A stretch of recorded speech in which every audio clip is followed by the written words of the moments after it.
A man who rapes and murders a 13-year-old boy is not a hostage. A man who orchestrates 3 suicide bombings that murder 13 people is not a hostage. A man who kidnaps and murders a taxi driver is not a hostage.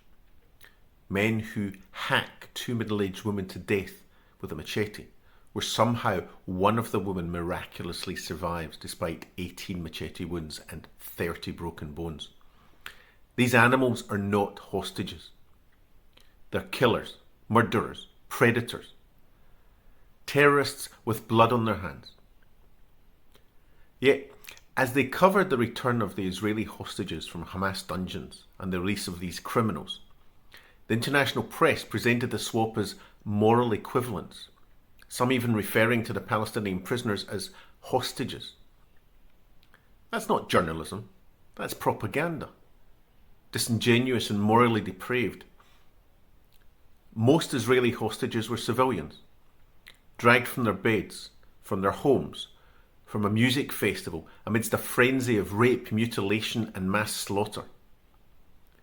Israelis are releasing some of the worst killers from their prisons. Convicted terrorists with blood on their hands, some with multiple life sentences for the most heinous of crimes. There is no comparison, and any attempt at such is pure fraud. What's more, the pro-Palestinian mob rages that Israeli lives are treated as far more valuable than that of Palestinians. Ironically, while Israel sees all life as equal and will happily trade one for one, Hamas demands exchange ratios that set the value of Palestinian life far below that of Israelis. Hamas demands that one Israeli is worth at least 100 Palestinians. Interestingly, the value Hamas puts on Palestinian lives has dropped dramatically.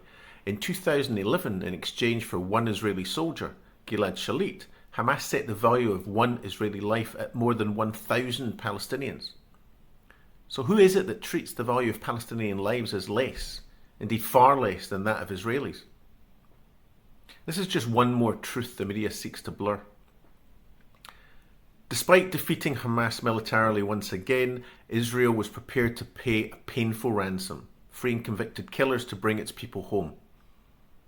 Keep in mind, the last time Israel did so to rescue Gilad Shalit, one of those released was Yahya Sinwar, who went on to lead Hamas and orchestrate the atrocities of October 7th.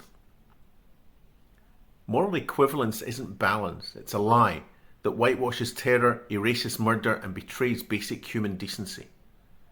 Words matter, context matters, truth matters. In this case, Israeli hostages are victims, Palestinian prisoners are perpetrators. You don't dress up a ransom as an exchange of equals. Israel brought home its hostages at a cost. Hamas was given its murderers in payment. There is no comparison between the two.